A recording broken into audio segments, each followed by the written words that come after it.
지난주 말씀을 좀 정리해 보고 싶습니다. 주님께서 우리에게 행함이 있는 자는 경건한 자라고 말씀을 해 주셨고요. 그리고 이 경건한 자의 특징이 세 가지 부분이 있다라고 얘기했습니다. 자기의 혀를 제어하는 자, 그리고 고아와 가부를 돕는 자, 그리고 세속에 물들지 않는 자라고 얘기했던 그 시간이 지난주의 말씀입니다. 오늘은 차별 대신 긍휼이라는 제목으로 하나님 말씀 전하고자 합니다. 1절 말씀 함께 저희가 읽겠습니다. 함께 1절 말씀 읽겠습니다. 내 형제들아, 영광의 주 곧 우리 주 예수 그리스도에 대한 믿음을 너희가 가졌으니 사람을 차별하여 대하지 말라. 사람을 차별하여 대하지 말라고 주님 오늘 말씀하고 계실 때, 차별이라고 하는 이 용어는 바로 얼굴이라고 하는 용어와 취하다라고 하는 뜻이 두 개가 합쳐져서 한 단어가 되었던 것입니다. 그러니까 얼굴을 취하다, 바로 보이는 외모로 그 취하는 것을 말합니다. 차별은 외모로 사람을 취하고 있는 모습을 말하고 있습니다. 그런데 하나님은 우리에 대해서 어떻게 보고 계시나요?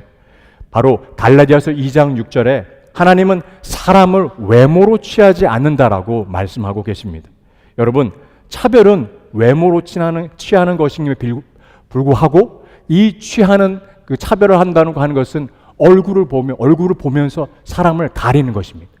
그러니 그것은 하나님의 성품과 하나님 말씀과는 정반대되는 모습인 것을 우리가 깨닫게 됩니다. 여러분, 차별에 대해서 성경에서는 무엇이라고 말하고 있습니까? 이 야고보서 2장 9절 말씀을 보니까 차별에 대해서 명확하게 얘기하고 계십니다. 9절 말씀 함께 읽겠습니다. 만일 너희가 사람을 대하면 죄를 짓는 것이니 율법이 너희를 범법자로 정죄하느니라. 사람을 차별하면 오늘 성경 말씀에 바로 죄를 짓는 것이다라고 말하고 있습니다.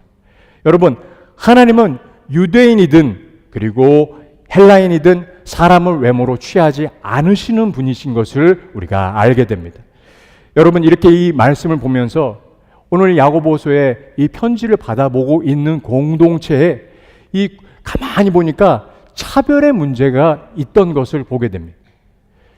예수 그리스도께서 승천하시고 나서 교회가 설립되는 시간 가운데 100여 년의 시간이 채 되지 않은 시간입니다. 그런데 교회 공동체 안에 차별의 문제가 조금씩 생겨나고 있고, 이 문제를 이제는 야고보가 다뤄줘야 될 그 상황이 된 것입니다. 여러분, 믿는 자 안에서 온전한 하나됨을 차별은 방해하며, 그리고 그 차별함으로 인해서 문제가 점점 일어나는 것을 볼 때 2절과 3절 말씀을 통하여서도 어떤 차별함이 있는지 구체적으로 예가 나오고 있습니다. 2절 3절 말씀 또한 함께 읽기 원합니다. 만일 너희 회당에 금가락지를 끼고 아름다운 옷을 입은 사람이 들어오고 또 남는 옷을 입은 가난한 사람이 들어올 때 너희가 아름다운 옷을 입은 자를 눈여겨보고 말하되 여기 좋은 자리에 앉으소서 하고, 또 가난한 자에게 말하되 너는 거기 서 있든지 내 발등상 아래에 앉으라 하면, 아멘. 어떤 상황입니까? 경제적인 상황에 의해서 이 구분하고 있고 차별이 있는 상황인 것을 봅니다. 부자와 가난한 성도가 들어왔을 때 그 모습이 확연하게 다른 것을 보게 됩니다. 이 유대인들이 흩어진 곳에 성인 10명이면 회당을 만들 수가 있습니다.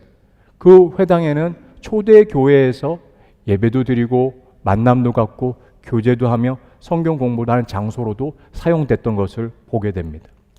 근데 이곳에 두 부류의 사람이 들어옵니다. 한 부류의 사람은 바로 부유한 자였죠. 그는 금가락지를 끼고, 성경학자들은 금가락지를 낀 것은 10개의 손가락에 다 끼었다라고 얘기합니다. 온통 금가락지를 끼고, 의로 보자면, 지금 시대로 보자면 명품을 머리부터 발끝까지 쭉 도배하신 그 몸으로 딱 찾아옵니다. 그랬을 때 그 당시 회당은 앞자리만 의자가 있습니다. 나머지는 다 땅바닥이에요. 갑자기 일어서더니 어서 오십시오. 여기 좋은 자리 있습니다. 여기 앉으십시오라고 합니다. 그러나 남루한 옷, 그 가난한 자가 들어왔었을 때 위아래 쳐다보더니 그냥 서 있던지 아니면 내 발등상 아래에 있으라고 하면서 거의 경멸에 가까운 이야기로 하고 있는 것을 보게 됩니다. 여러분, 수치감을 갖게 하면서요, 이 이야기를 듣는 가난한 자는 어찌할 바를 모르는 것이 이 2절과 3절의 말씀을 보면서 또한 깨닫게 되는 것입니다. 오늘 이 야고보서의 그 서신을 받는 공동체 안에, 믿음의 공동체라고 하는 이 공동체 안에 이런 차별의 문제가 일어나는 것을 보면서 안타까운 모습이 들고 있습니다. 4절 말씀 함께 읽어보기 원합니다. 함께 4절 말씀 드리겠습니다. 너희끼리 서로 차별하며 악한 생각으로 판단하는 자가 되는 것이 아니냐. 차별하고 있는 이 생각이야말로 바로 악한 생각이다라고 말하고 있습니다. 그래서 이 마음은 하나님께서 주시는 마음이 아니죠. 이거는 우리의 시각, 사람의 시각에 기준을 두고 그래서 그 누군가를 판단하고 있는 것입니다. 여러분, 누군가를 함부로 판단해서는 안 됩니다. 왜냐하면 한 분 한 분이 존귀한 자이며 주님께서 정말로 귀하게 이 땅에 주님의 그 은혜 가운데 낳고 우리가 살아가고 있는 귀한 한 사람 한 사람이기에 우리는 함부로 다른 사람을 판단해서는 안 되는 것을 깨닫게 됩니다. 여러분, 이렇게 함부로 판단하는 이유가 악한 것은 무엇입니까? 바로 그것은 세상의 방식이고 세상의 방법이기 때문입니다. 사람을 외모나 조건에 근거해서 판단하기에 그래서 차별 대우하는 것입니다. 이 역사적으로 보면 이 차별에 대해서 없애기 위해서 정말 노력한 분들을 볼 수 있습니다. 영국의 윌리엄 윌버포스라고 하는 분이 있습니다. 여러분, 그 사진 한번 보여주시겠습니까? 그는 1834년 영국이 노예제도를 완전히 폐지할 수 있게 자신의 일생을 바친 사람이었습니다. 하나님의 사람이었습니다. 그는 그 정치에 이반될 수 있도록 최선을 다했고 평생 그 노예제도가 폐지되는 것을 위해서 자신의 모든 것을 바쳤습니다. 그가 죽은 1833년 이후 바로 그 다음에 1834년에 노예제도는 영국에서 완전히 폐지되었습니다. 이 이유는 성경에 근거했을 때, 말씀에 근거했을 때 사람을 차별하는 것이 악하기 때문이라는 것을 그가 깨달았기 때문이었습니다. 여러분, 우리가 잘 알고 또 존경하는 마틴 루터 킹 목사님이 있습니다. 이 목사님이 인종차별 폐지를 위해서 힘썼고 그리고 그의 일생 가운데 늘 죽음의 공포 가운데서도 끊임없이 이 차별함을 벗어나기 위해서 애썼던 이유가 무엇이었습니까? 사람을 차별하는 것이 악하다라고 하는 이 말씀을 그가 알았기 때문이죠. 여러분, 교회는 모든 자들을 환영하는 곳이어야 합니다. 교회 안에 차별이 있어서는 안 됩니다.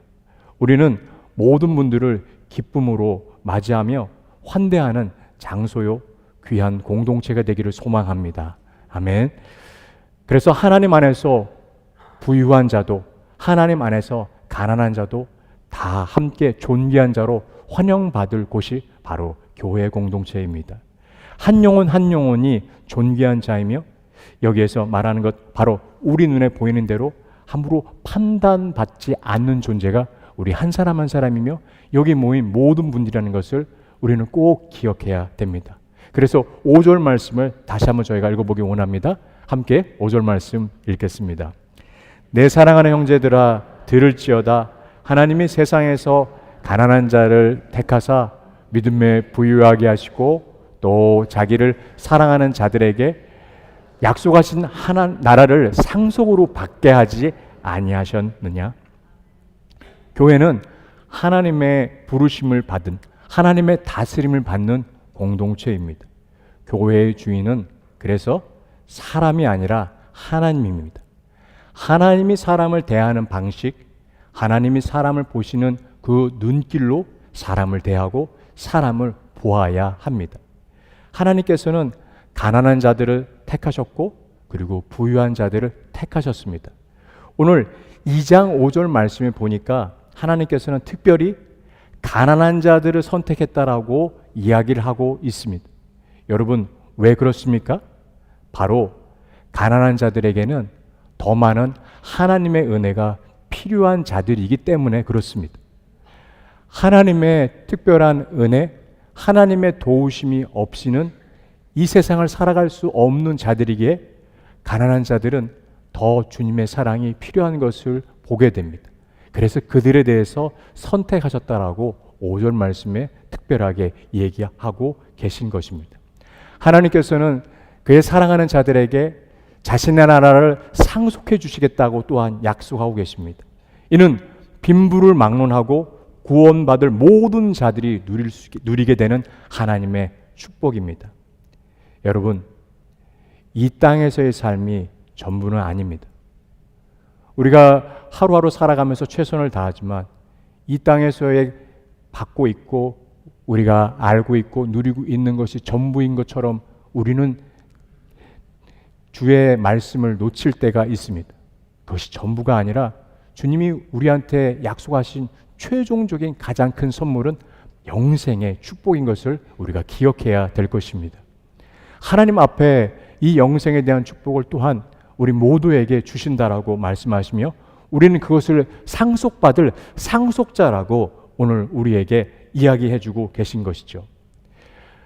야고보가 이렇게 차별해서는 안 된다라고 하면서 차별에 대해서 강조하는 이유가 무엇인가 생각해 봤었을 때 사실 가만히 생각해 보면 야고보는 누구보다도 이 차별의 문제, 자기가 자신의 형 예수님에 대해서 몰랐고 가정에 있었을 때 예수님에 대해서 그 예수님이 누구신지 깊이 모르고 모르는 상태에서 차별했던 그 모습을 자기가 경험했기에 그 깨달음, 그 뉘우침이 오늘 이 본문 가운데 이 말씀 가운데 녹아져 있는 것을 보게 됩니다. 여러분, 당시의 이스라엘 백성들은 오실 그 주님이 영광의 주로 생각했습니다. 그런데 이 땅에 오셨던 예수님은 천대받고 사람들이 눈여겨보지 않은 자들에게 먼저 찾아가시는 분이셨어요. 그러니 동생 야고보 또한 당연히 그 눈빛으로 자기의 형을 보았고 그 형이 누군지 명확하게 몰랐었을 때 바로 고린도전서 15장에 보니까 부활하신 예수님께서 야고보에게 찾아오시고 그 예수님을 만났을 때 야고보는 자기의 형이 누군지 명확하게 알게 되었습니다. 여기에 계신 여러분들에게 묻고 싶습니다. 예수님이 누구신지 명확하게 아셔야 됩니다. 교회에 나와서 예배를 드리지만 예수님이 누군지 명확히 모르시는 분들이 있을 수 있습니다. 예수님은 나의 삶의 구주요, 나를 위해서 죽으시고 나를 위해서 희생하시며 나를 위해서 부활하신 부활의 능력의 주라고 하신 그 놀라운 그 사실을 우리는 잊지 말아야 되며 우리는 깨달아야 됩니다. 야고보가 그것을 깨달았을 때 자신의 형인 예수님이 이제 자기가 얼마나 많이 차별했고 그 예수님을 귀하게 여기지 않은지 가슴에 흘리는 눈물 가운데 이 야고보서를 썼던 것을 우리는 기억하게 됩니다.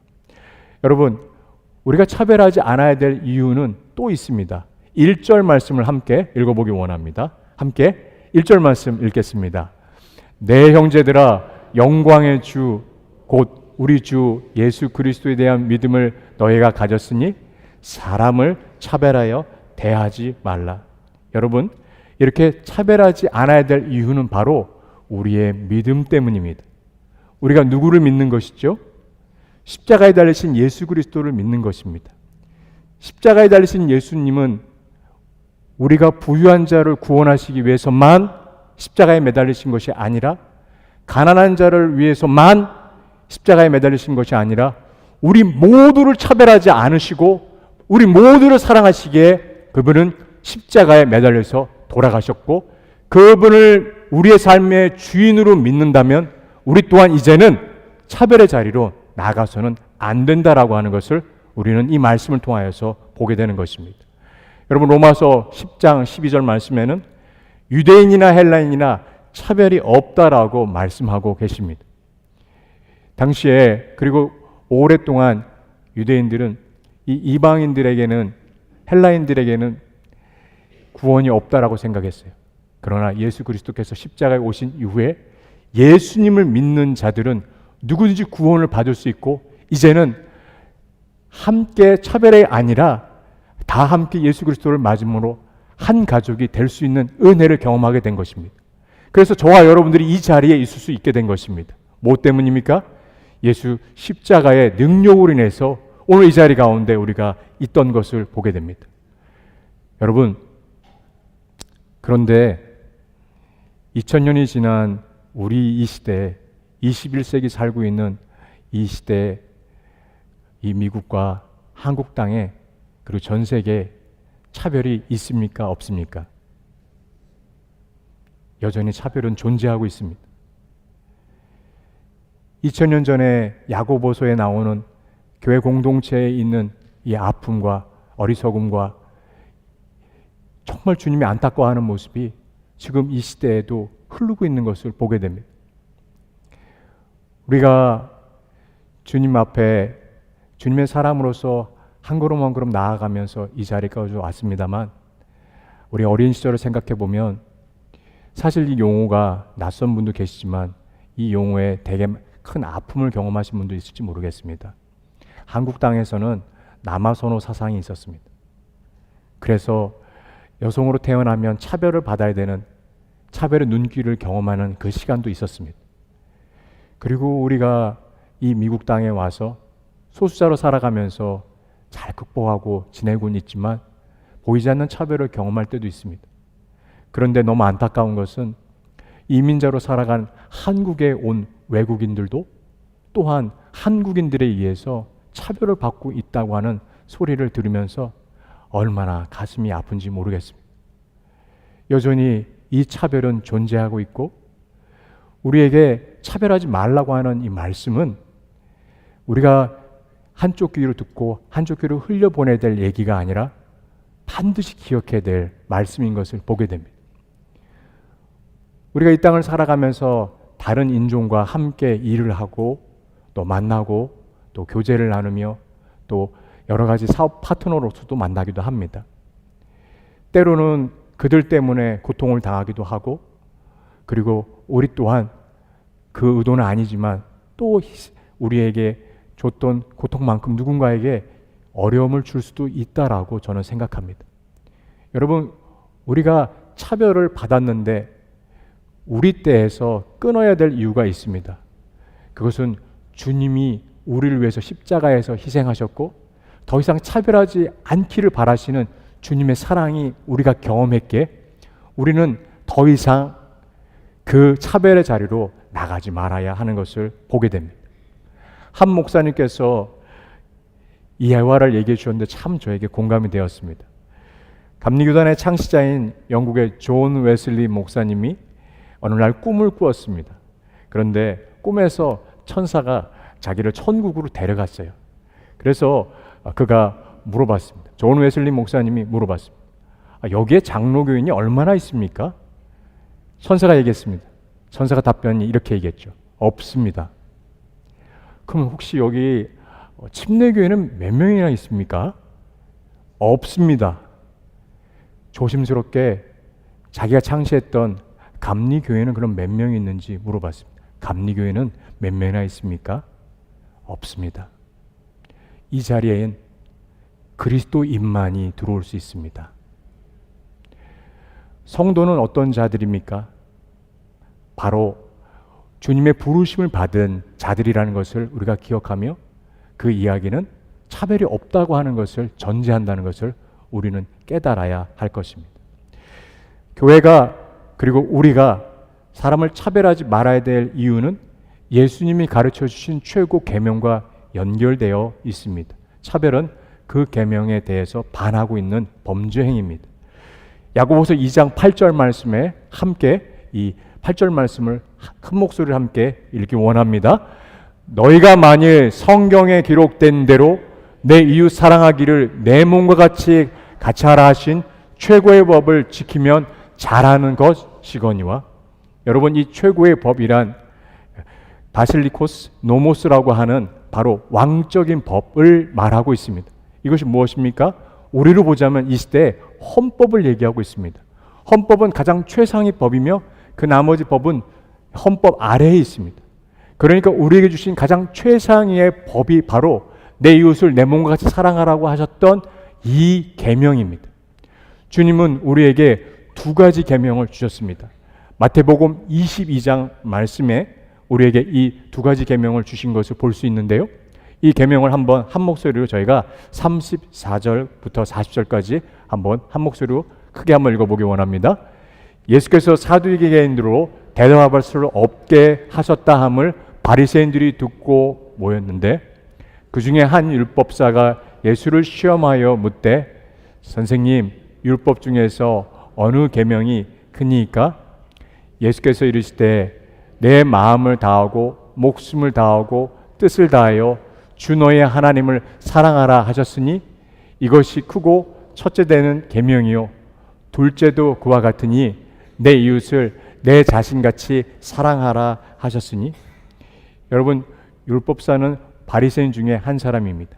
바리새인은 그 당시 그 율법에 정통했고 그리고 율법사들은 율법을 해석하며 가르치는 역할을 했습니다. 그들이 질문했습니다. 예수님에 대해서 계명에 대해서 얘기했을 때 예수님은 정확히 두 가지 계명에 대해서 말씀하고 계세요. 이제는 주 너의 하나님을 사랑하라, 그리고 내 이웃을 내 몸과 같이 사랑하라고 하셨던 수직적인 사랑과 수평적인 사랑에 대해서 말씀하신 것, 바로 이것이 십자가에 대한 부분입니다. 여러분, 그런데 내 이웃을 내 몸과 같이 사랑하라고 하는 것은 우리가 조금 소홀히 할 수 있습니다. 39절에 보십시오. 39절 가운데 우리가 두 번째 계명도 소중하며 첫 번째 계명과 똑같다고 하는 것은 바로 39절 말씀에 있습니다. 둘째도 그와 같다라고 말하고 계십니다. 우리가 하나님을 사랑하는 것과 똑같은 마음으로 이웃을 사랑해야 된다라고 주님은 우리에게 명확하게 말씀하고 계십니다. 그래서 여러분, 이 이웃 사랑은 바로 둘째와 그와 같다라고 하는 하나님 말씀을 보면서 하나님의 사랑과 이웃 사랑은 똑같다라고 하는 것을 우리는 기억해야 될 것입니다. 아멘. 그래서 야고보서 2장 9절부터 11절까지 말씀을 또한 읽어보기 원합니다. 함께 2장 9절부터 11절까지 말씀 함께 읽어보기 원합니다. 함께 읽겠습니다. 만일 너희가 사람을 차별하여 대하면 죄를 짓는 것이니 율법을 너희를 범법자로 정죄하리라. 누구든지 온 율법을 지키다가 그 하나를 범하면 모두 범한 자가 되나니 간음하지 말라 하신 이가 또한 살인하지 말라 하셨은즉 내가 비록 간음하지 아니하여도 살인하면 율법을 범한 자가 되느니라. 야고보는 차별이라고 하는 이 심각성을 깨닫지 못하는 자들에 대해서 다시 한번 얘기하고 있습니다. 살인과 간음이라고 하는 이 죄를 명확하게 꺼내면서 그래서 얘기를 다시 하고 있었을 때 어떤 사람들이 율법을 잘 지킨다, 그리고 그가 간음하지 않았다 하더라도 살인하게 되면 그는 범법자라고 말하며, 마찬가지로 율법을 준수하지만 차별한 자는 그 역시 범죄자로 그래서 정죄받게 될 것이다 라고 말씀하고 있습니다. 오늘 성경은 이 차별하지 말라고 하면서 차별에 대해서 강조하고 있는데 그 이유는 무엇인지 아십니까? 그 이유는 그 당시 사람들이 이 차별함에 대해서 그렇게 심각하게 여기지 않았다, 그 모습을 보면서 안타까워서 야고보를 통해서 주님이 말씀하고 계신 것입니다. 여러분, 우리가 우리의 삶 가운데 차별하지 말아야 될 이유에 대해서 그렇게 심각하게 받아들이지 않는 우리의 모습이 있을 수 있습니다. 그래서 야고보는 분명히 얘기하고 있습니다. 이것은 심각하고 죄며 특별히 너희들이 죄라고 생각하지 않는 것이 바로 죄라고 얘기하고 있는 것을 보게 됩니다. 왜냐하면 차별하는 마음 밑에는 교만이 깔려있기 때문입니다. 겉보기에 괜찮은 사람이 들어왔을 때 바로 환대하고 그렇지 않은 사람이 들어왔을 때는 저 발밑에 내버리는 그러한 태도, 바로 그 모습. 그런데 그 모습은 어떤 자들입니까? 회당에서 말씀을 듣고 예배드리며 그리고 하나님 말씀 가운데 가까이 하려고 하는 그 모습이 있는 자들이, 그러나 가만히 보니까 사람을 차별하는 그 죄를 지고 있다고 하는 것을 얘기하고 있습니다. 우리는 어떻습니까? 하나님께 이렇게 예배를 하고 우리가 우리의 삶 가운데 그리스도인이라고 얘기하며 새수망교회를 다닌다고 얘기하고 있지만 우리가 너무 쉽게 누군가를 차별하고 있고 누군가에 대해서 차별함에 대해서 당연하게 생각하는 모습이 있다면 오늘 주님은 분명히 우리에게 깨달아야 된다라고 이야기하고 계시는 것이죠. 여러분, 차별하지 않기 위해서 필요한 것은 무엇입니까? 우리가 이 땅을 살면서 차별하지 않기 위해서 필요한 것은 바로 긍휼입니다. 그 긍휼에 대해서 나와 있는 것이 13절 말씀이죠. 자, 함께 한 목소리로 또한 저와 여러분들이 함께 읽기 원합니다. 긍휼을 행하지 아니하는 자에게는 긍휼 없는 심판이 있으리라. 긍휼은 심판을 이기고 자랑하느니라. 긍휼이라고 하는 이 히브리어는 자비, 동정을 뜻하며 어원적으로는 어머니의 자궁에서 유래된 것을 볼 수 있습니다. 여러분, 엄마가 태아를 보호하며 돌보는 모습에서 그 깊은 사랑과 애정이 담긴 모습이 바로 긍휼이라고 하는 태도입니다. 그리고 그 모습이고 그 모습으로 하나님께서는 우리 한 사람 한 사람에 대해서 긍휼한 마음을 보시며 그 눈빛을 바라보고 계십니다. 저는 성경에 나와 있는 성경의 그 말씀 가운데 가장 긍휼한 눈빛으로 바라보고 있는 한 사람에 대해서 떠올랐습니다. 작년에 아버지 하나님의 사랑에 대해서 말씀을 전해드렸을 때 렘브란트의 탕자의 귀향 그 그림을 보여드렸습니다. 한 번 더 보여드리고 싶습니다. 저 아버지의 얼굴을 한번 보시겠어요? 저 아버지의 눈을 한번 보십시오. 이제는 노쇠하여서 눈을 뜰 수 없는 존재, 그리고 이제는 그 온 힘을 다해서 아들을 끌어안고 있지만 그러나 그 눈에는 보이지 않고 희미하게 보이는 아들의 존재이다 하더라도 그 아버지의 눈빛 가운데는 긍휼의 눈빛을 바라볼 수 있습니다. 아버지는 집을 떠났던 이 둘째 아들이 돌아올 때 누구보다도 가장 먼저 뛰어가서 그를 대신하여서 돌을 맞을 준비가 되어 있던 그 아버지의 사랑으로 아들을 끌어안고 있습니다. 여러분, 오른쪽에 서 있는 저 맏아들의 모습, 여전히 비교하고 분내며 그리고 잔치에 참여하는 것에 대해서 싫어하고 그 큰아들의 모습 가운데서도 성경에서는 그 큰아들을, 맏아들을 바리새인이라고 얘기하고 있습니다. 하나님은 바리새인도 탕자와 같은 자녀들도 모두 다 구원하기를 바라시고 계십니다. 우리가 누군가를 판단하지 않고 차별하지 않을 이유는 우리가 하나님께로부터 심판을 면하였고 긍휼을 경험했던 자들이기 때문입니다.